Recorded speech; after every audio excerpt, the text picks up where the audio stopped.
Hello दोस्तों, विजय classes में आप सभी का एक बार फिर से स्वागत है। दोस्तों, जैसा कि पिछली क्लासेस में हमने डीएनए और आरएनए की प्रश्नोत्तरी के बारे में चर्चा की थी, जो महत्वपूर्ण थी, आप पिछली क्लास में जाकर उसे देख सकते हो। दोस्तों, आज हमारा नया टॉपिक है पोषण, और जिसे न्यूट्रिशन भी बोलते हैं। आज पढ़ने जा रहे हैं पोषण और न्यूट्रिशन। दोस्तों, सिंपल सी बात ये जान लीजिए कि पोषण हमें जरूरी क्यों है, पोषण मिलता किससे है। दोस्तों, जैसा कि हम सुबह, शाम और दिन को टाइम पर खाना खाते हैं, भोजन लेते हैं अपने शरीर में, उसके लिए हमें पोषण मिलता है, उससे हमें पोषण मिलता है। और भोजन क्यों खाते हैं, पोषण से बेसिकली हम इतना जान लीजिए, भोजन खाया क्यों जाता है, फूड लिया क्यों जाता है, ये इतना से जान लीजिए। क्योंकि हमारे शरीर को चाहिए सबसे पहले ऊर्जा, जिससे हम दिन का पूरे दिन का काम कर सके, एनर्जी चाहिए।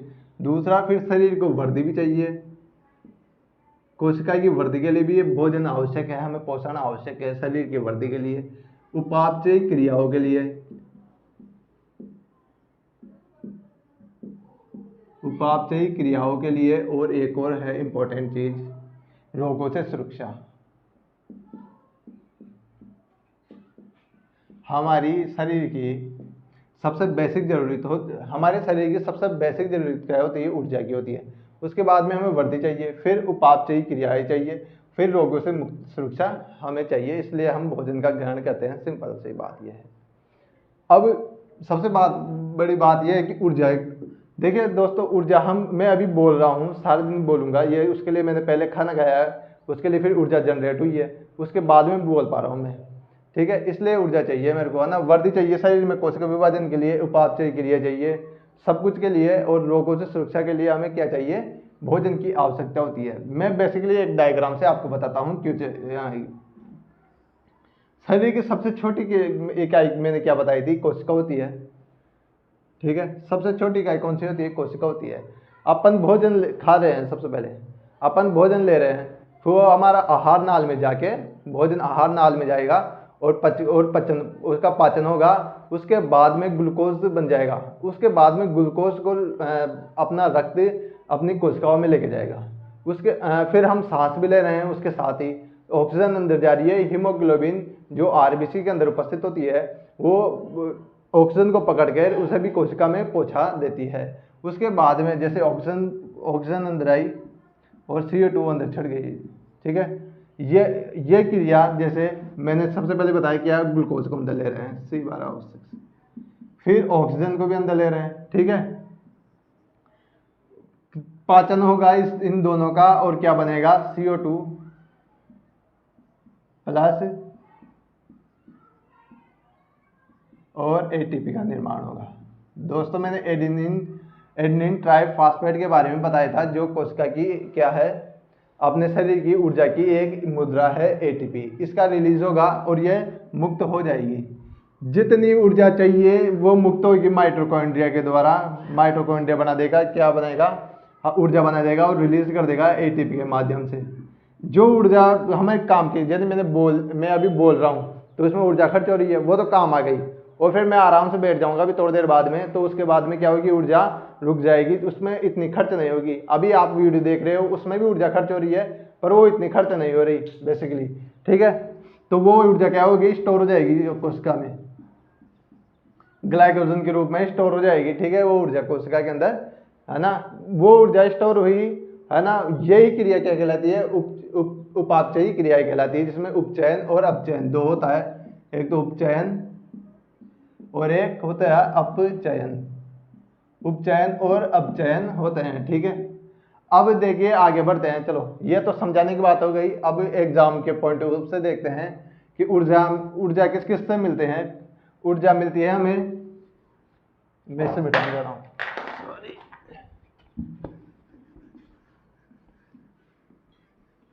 मैं इसे मिटा रहा हूँ। ठीक है, हमें ऊर्जा ऊर्जा किस किस से मिलती है, एक तो कार्बोहाइड्रेट से मिलेगी, कार्बोहाइड्रेट से मिल जाएगी, और एक प्रोटीन से हमें ऊर्जा, वसा से हमें ऊर्जा मिल जाएगी। ठीक है, वर्दी के लिए क्या जरूरी है, प्रोटीन की जरूरत है, प्रोटीन की जरूरत होती है वर्दी के लिए। उपापचय क्रियाओं के लिए लवण, जल और रेसे, जिसे फाइबर्स बोलते हैं, उसकी आवश्यकता होती है। और रोगों से सुरक्षा किससे होगी? विटामिन के द्वारा।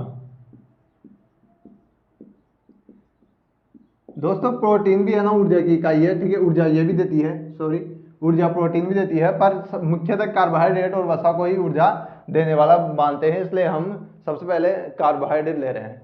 अब आगे बढ़ते हैं, एक एक करके कार्बोहाइड्रेट, वसा, प्रोटीन, लवण, जल, रेशे और विटामिन के बारे में पढ़ेंगे। लेकिन सबसे पहले हम अपना टॉपिक उठाते हैं कार्बोहाइड्रेट। अब आज हम कार्बोहाइड्रेट के बारे में चर्चा स्टार्ट करते हैं। दोस्तों पोषक पदार्थ की मैं परिभाषा की बात करूंगा तो आप कहोगे परिभाषा, तो पोषक पदार्थ क्या होता है? देखो, जिससे वह भोज्य पदार्थ, वह खाद्य पदार्थ जिससे हमें ऊर्जा, वृद्धि, उपापचयी क्रियाएं और रोगों से सुरक्षा प्रदान होती है, वो ही पोषक पदार्थ कहलाते हैं। ठीक है, ये परिभाषा होगी क्या क्या? जिससे हमें ऊर्जा मिले, हमारे शरीर को वृद्धि मिले, उपापचयी क्रियाओं में सहायता मिले और रोगों से सुरक्षा मिले, उस पदार्थ को पोषक पदार्थ कहते हैं। ठीक है, अब आगे बढ़ते हैं, हम कार्बोहाइड्रेट पढ़ेंगे आज। मैं इसे मिटाने जा रहा हूं।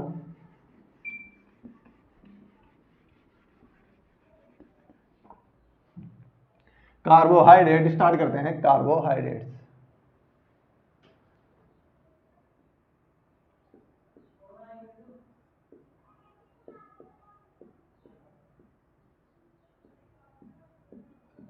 कार्बोहाइड्रेट दोस्तों इसका आपने खूब बार नाम सुना होगा। कार्बोहाइड्रेट हमें ऊर्जा प्रदान करती है सबसे ज्यादा, कार्बोहाइड्रेट।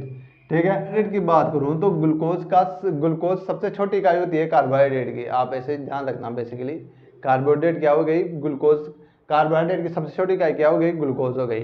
अब ग्लूकोज क्या क्या, अब कार्बोहाइड्रेट फिर क्या क्या काम करेगा ग्लूकोज के? तो ग्लूकोज सबसे छोटी इकाई है। कार्य की बात करें, ऊर्जा देना होता है इसका कार्य। सबसे इंपॉर्टेंट कार्य क्या है? ऊर्जा देना। अच्छा, ऊर्जा देना, कितनी ऊर्जा देता है ये? दोस्तों कार्बोहाइड्रेट का एक अणु 4.0 किलो कैलोरी ऊर्जा अपन को प्रोवाइड कर देता है। ठीक है, कितनी? 4.0 किलो कैलोरी ऊर्जा। दोस्तों किसी बुक में ये 4.1 भी दे रखा है, किसी में 4.2 किलो कैलोरी भी दे रखा है। तो बस ये याद रखना, अपन 4 से याद रख लेना, 4.1 भी आ सकता है और 4.2 भी आ सकता है। लूसेंट में 4.2 दे रखा है। और मैं बात करूं कि कितनी आवश्यकता होती है? एक दिन में 300 ग्राम पर डे कार्बोहाइड्रेट की आवश्यकता होती है। और इससे एक अंदाजा हम लगा देना कि 2500 किलो कैलोरी चाहिए होती है एक इंसान को। 2500 किलो कैलोरी इंसान को चाहिए होती है। किसके लिए? ऊर्जा चाहिए होती है। टोटल ऊर्जा कितनी चाहिए होती है एक दिन के लिए? 2500 किलो कैलोरी ऊर्जा चाहिए होती है। मैंने बात की अभी कार्बोहाइड्रेट क्या होती है? ग्लूकोज। कार्बोहाइड्रेट का सबसे छोटा यौगिक कौन सा होता है? ग्लूकोज होता है। कार्बोहाइड्रेट को पहचाने को कैसे, ये भी देख लेना। सबसे छोटी, ऐसा पहचानना चाहो तो प्रकृति में सबसे मीठी चीजें होती है ना, सबसे मीठी क्या, जो मीठी चीज है ना, नॉर्मल मीठी है, तो सब में क्या पाई जाएगी? उसमें कार्बोहाइड्रेट पाई जाएगी। ग्लूकोज इसका सबसे छोटा इकाई है। आप कुछ भी खा लीजिए, शरीर है ना ग्लूकोज के अंदर ही इसे तोड़ेगा, इसे ग्लूकोज के अंदर तोड़ेगा, इसलिए इसे कोशिकीय ईंधन भी बोलते हैं। अब ग्लूकोज की बात करें तो इसका सूत्र हो गया C6H12O6। तो कार्बोहाइड्रेट का सूत्र क्या हो गया? C6H12O6। कार्बोहाइड्रेट की सबसे छोटी इकाई कौन सी हो गई? ग्लूकोज हो गई। बेसिकली शरीर जब भी भोजन को अंदर लेगा तो इसे कार्बोहाइड्रेट इसमें ग्लूकोज के रूप में ही तोड़ेगा। कार्बोहाइड्रेट को जब भी शरीर अंदर लेगा तो इसे किस में तोड़ेगा? ग्लूकोज के रूप में ही तोड़ेगा। तो मैं बात करूं 6 का भाग देखिए, 6 कम 6, 6 दूनी 12 और 6 कम 6, तो ग्लूकोज अनुपात क्या हो गया? इसका अनुपात, कार्बोहाइड्रेट का अनुपात क्या हो गया? ग्लूकोज का अनुपात क्या हो गया? 1:2:1 अनुपात हो गया। इसका मतलब जिसका एक का अनुपात देखो, 6 हाइड्रोजन डबल होने चाहिए, कार्बन से हाइड्रोजन डबल होने चाहिए। ठीक है, इसका मतलब ये हो गया। तो मैं सूत्र की बात करूंगा, ग्लूकोज के सूत्र की, बात करूंगा मैं, तो हो जाएगा वो CnH2nOn। ठीक है, ग्लूकोज का सूत्र याद रख लेना, CnH2nOn। इसका सूत्र हो गया किसका? ग्लूकोज का सूत्र हो गया। पाई किस किस में जाएगी ये? इसमें अनाजों में पाई जाएगी, अनाज में, ठीक है ना, शहद में, अनाज, शहद, जो भी मीठी चीज होती है ना, ये रखना मीठी चीज, जो भी मीठी चीज़ है ना उसमें पाई जाएगी, अनाज, फल, ये सब में क्या पाई जाएगी, कार्बोहाइड्रेट पाई जाएगी। काम क्या है, ऊर्जा देना। कितनी ऊर्जा देती है, एक अणु 4 किलो कैलोरी ऊर्जा देता है। एक दिन की 300 ग्राम पर डे की अपन को कार्बोहाइड्रेट की आवश्यकता पड़ती है। अब पढ़ते हैं कार्बोहाइड्रेट कितने प्रकार के होते हैं। कार्बोहाइड्रेट बेसिकली दोस्तों 3 प्रकार के होते हैं। एक तो मोनोसैकेराइड, दूसरा डाइसैकेराइड और तीसरा पॉलीसैकेराइड। दोस्तों सैकेराइड का मतलब होता है अपने सैकेराइड का बेसिकली ये याद रखना, सैकेराइड का मतलब होता है शर्करा। ठीक है, अब पढ़ते हैं कार्बोहाइड्रेट कितने प्रकार की होती है। मैं एक टेबल बनाने जा रहा हूँ। कार्बोहाइड्रेट कितने प्रकार की होती है, 3 प्रकार की। एक तो मोनोसैकेराइड, मोनोसैकेराइड, दूसरा है डाइसैकेराइड, डाइसैकेराइड, तीसरा है पॉलीसैकेराइड, पॉलीसैकेराइड। ठीक है, पॉलीसैकेराइड। मोनोसैकेराइड किसे कहेंगे, मोनोसैकेराइड बेसिकली बेसिक संकरा होती है ग्लूकोज का अणु। मोनोसैकेराइड में टूटेगा, कार्बोहाइड्रेट जब भी टूटेगा ग्लूकोज का अणु में टूटेगा, और ग्लूकोज क्या होती है, मोनोसैकेराइड होती है। सबसे मीठी संकरा होती है, ये ध्यान रखना, जिसमें शरीर एक्सेप्ट मोनोसैकेराइड के रूप में ही करता है। इसमें एक ग्लूकोज का अणु होता है। क्या होती है, मोनोसैकेराइड में क्या होगा, एक ग्लूकोज का अणु होगा। फिर डाइसैकेराइड में क्या होगा, इसमें 2 ग्लूकोज के अणु होंगे। और पॉलीसैकेराइड में क्या होगा, 9 से लेकर हजारों की संख्या में क्या होंगे, ग्लूकोज का अणु होगा। ठीक है, क्या हो गई, पॉलीसैकेराइड, डाइसैकेराइड और मोनोसैकेराइड। क्या क्या बताया मैंने अभी। इसमें एक ग्लूकोज का अणु होगा, एक ग्लूकोज का अणु होगा, मोनोसैकेराइड हो गया। जिसमें 2 ग्लूकोज के अणु होंगे, जो क्या हो गया, उसके डाइसैकेराइड हो गया। और जिसमें पॉलीसैकेराइड किसे बोलेंगे, जिसमें 9 से लेकर हजारों तक ग्लूकोज के अणु होंगे। ठीक है, 9 से लेकर हजारों की संख्या में ग्लूकोज के अणु आपस में जुड़े होंगे, वो ग्लाइकोलिसिडिक बंध के द्वारा आपस में जुड़े होते हैं, ये ध्यान रखना। डाइसैकेराइड की बात करें तो ये डाइसैकेराइड से ऊपर भी आता है ओलिगोसैकेराइड। अब ये ओलिगोसैकेराइड का भाग है डाइसैकेराइड। अभी डाइसैकेराइड के बाद में ट्राइसैकेराइड भी आता है, तो इसमें टेट्रा, फिर पेंटा, ऐसे करके 9 ग्लूकोज के अणु तक होते हैं। 9 के बाद में पॉलीसैकेराइड कहलाने लग जाता है, जिसमें खूब सारे ग्लूकोज के अणु होंगे, खूब होंगे। अब इसमें मोनोसैकेराइड की बात करें तो क्या, कौन सी स्वाद, ये कौन सी होती है, मीठी संकरा होती है, मीठी संकरा होगी। ठीक है, पहली बात तो यह रखना, मीठी संकरा आती है। और जल में घुलनशील, जल में घुलनशील होती है। ठीक है, जल में घुलनशील होती है, मीठी संकरा होती है, ये याद रखना। अब मोनोसैकेराइड के भी 3 भाग होते हैं, कौन कौन से, मोनोसैकेराइड भी 3 प्रकार की होती है। कौन कौन सी होती है, एक तो अपनी ग्लूकोज हो गई, ग्लूकोज। दूसरे नंबर पर अपने क्या हो गई, फ्रैक्टोज, फ्रैक्टोज। तीसरे नंबर पर अपने क्या हो गई, गैलेक्टोज।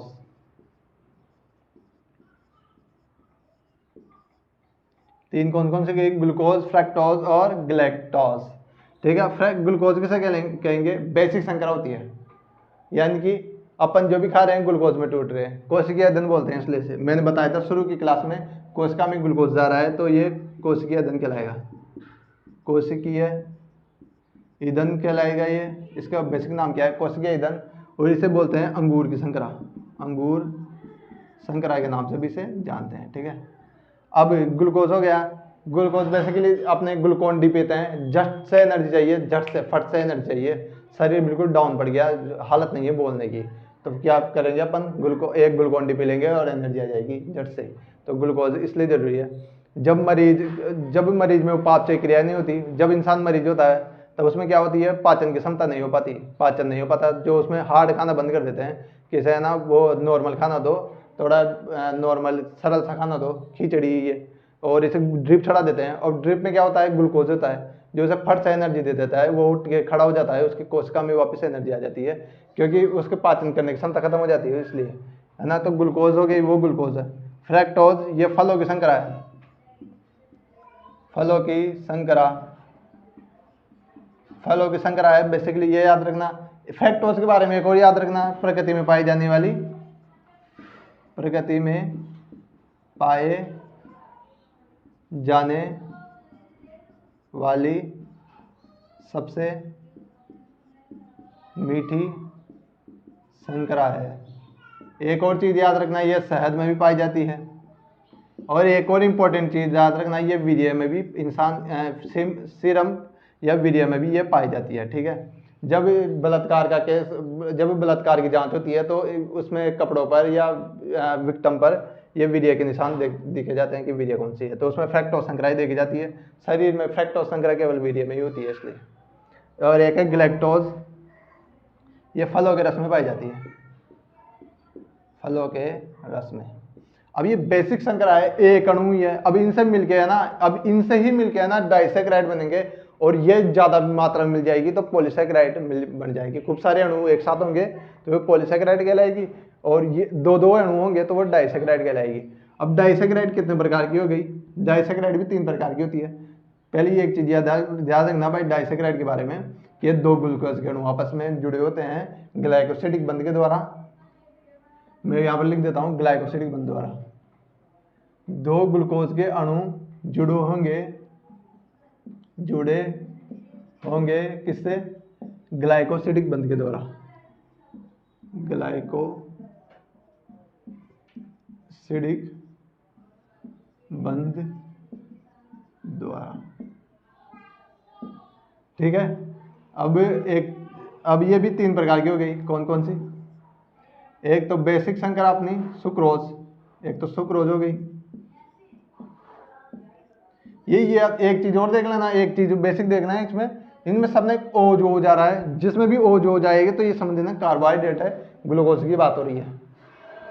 एक तो सुक्रोज, दूसरा माल्टोज,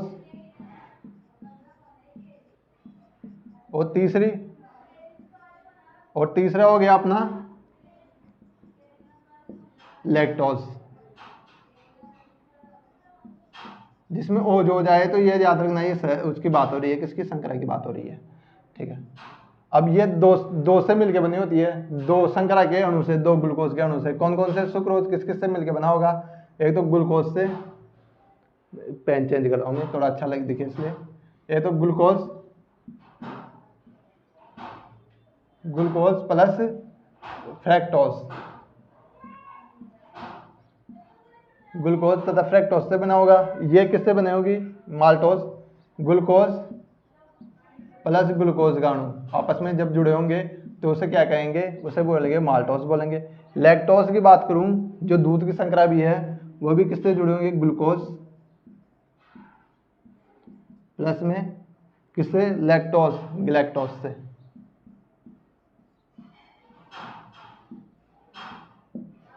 ठीक है। याद कैसे रखेंगे दोस्तों?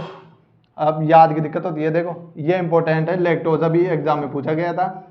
एक थोड़ा सा आगे और पूछ के ये पूछ सकता है कि दोनों किससे जुड़े हुए हैं? वो ग्लाइकोसिडिक बंध के द्वारा जुड़े हुए हैं। याद कैसे रखेंगे? ग्लूकोज तो सब में कॉमन है, देखो इसमें भी ग्लूकोज आ रहा है, इसमें भी ग्लूकोज आ रहा है, और इसमें भी ग्लूकोज आ रहा है, पर इसको गे को हटा दूंगा ना मैं, तो लैक्टोज, ये देखो, तो ग्लूकोज लैक्टोज किससे किससे बना होता है? ग्लूकोज प्लस लैक्टोज से। ये देखो मैं हटा रहा हूं तो लैक्टोज दिख रहा है आपको।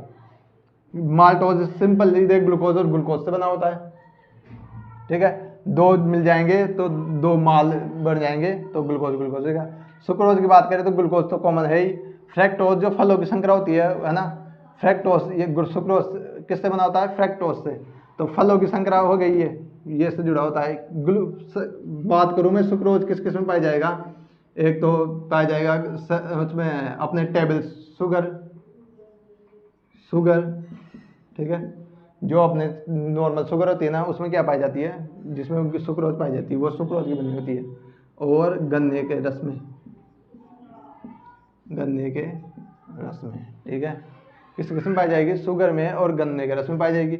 माल्टोज मेवा में पाई जाएगी, मेवा यानी जो काजू और बादाम होते हैं ना, उसे मेवा भी बोलते हैं, उसमें पाई जाएगी। लैक्टोज, ये इंपॉर्टेंट है, दूध की संकरा है, ये दूध की संकरा, दूध में पाई जाएगी जो संकरा, वो लैक्टोज होगी, ठीक है। इसे शरीर आराम से पचा लेता है, इन तीनों को, सुक्रोज को, माल्टोज को और लैक्टोज को। ये टूटेगी तो ग्लूकोज और फ्रक्टोज में टूटेगी। ये ज्यादा रखना देखो गन्ने के रस के में पाई जा रही है, ठीक है। गन्ने का रस क्या है, फल है, फल है तो देखो फ्रक्टोज। ये देखो इससे याद रखना, फर्स्ट है फल, फर्स्ट है फ्रैक्टोज, फर्स्ट है फ्रूट्स, फर्स्ट है फ्रैक्टोज, फलों की संख्या हो गई। ग्लैक्टोज, फलों के रस की। ग्लूकोज को तो ऐसे ही याद रखना, कोशिकीय धन है, अंगूर की संकरा है।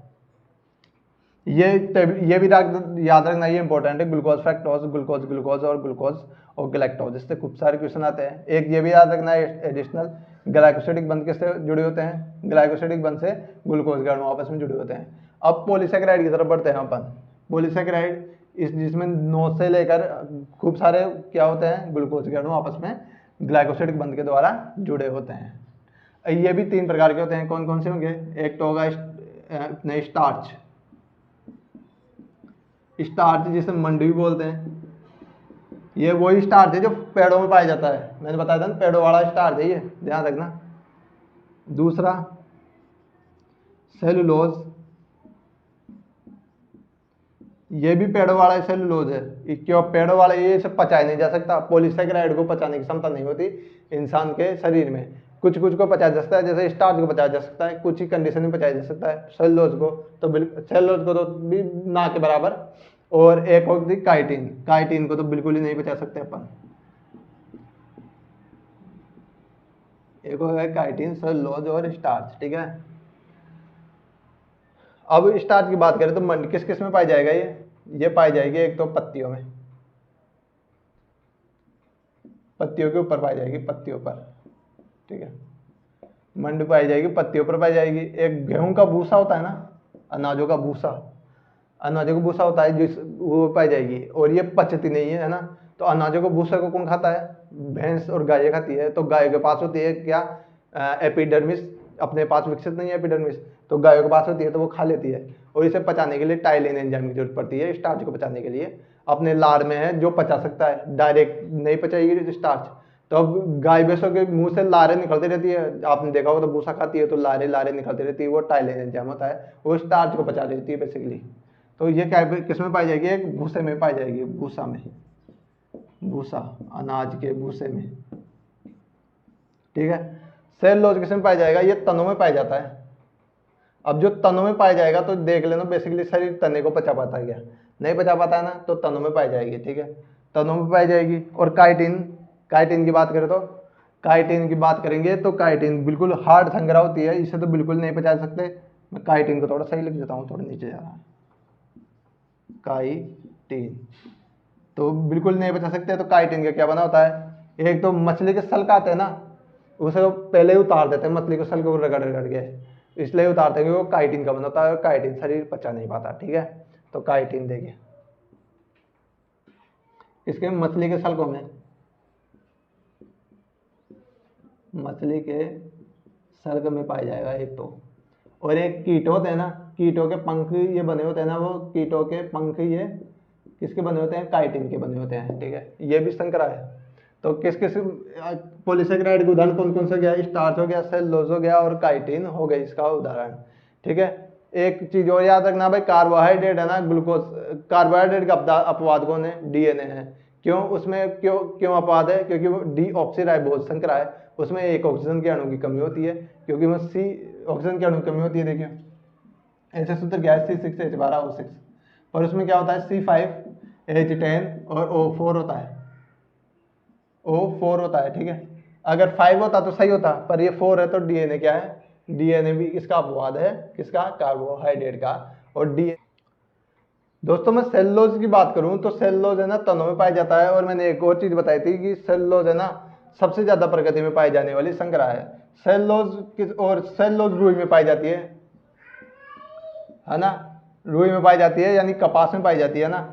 कपास में तो कपड़े ये सब है ना किसके बने होते हैं, कपड़े ये सब क्या किसके बने होते हैं, सेलुलोज के बने होते हैं, सूती कपड़े ये सब। तो और सेलुलोज की बस और सेलुलोज के सेलुलोज हो गया, काइटिन हो गई, कीटों के पंख में पाई जाती है, मछली के सलगम पाई जाती है। सबसे हार्ड संकरा आती है, सबसे जटिल संकरा है, जटिल संकरा है ये याद रखना, और ये सबसे ज़्यादा पाई जा रही है, स्टार्च के मंड में पाई जाती है।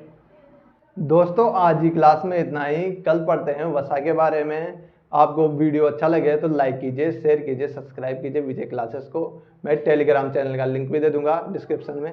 धन्यवाद।